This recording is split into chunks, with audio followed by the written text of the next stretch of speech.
Дами и господа, тази вечер ще станете свидетели на една истинска магия. Магия от светлини в небето над вас. По случай Световния ден на сърцето ще оживеят епични фигури, символи на здравето, живота и любовта. Дружеството на кардиолозите в България ви напомня.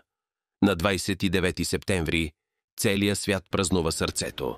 Най-ценният дар, който всички носим в себе си. А сега затаете дъх. Погледнете нагоре и отворете сърцата си. Тази нощ небето ще бъде нашето платно, а дроновете – четките, с които ще нарисуваме мечтите си.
Сърдечно-съдовите болести са една от водещите причини за смърт в света.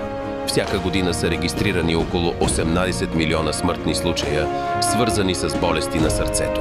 Инициативата цели хората да предприемат конкретни стъпки за предпазване на сърцето си.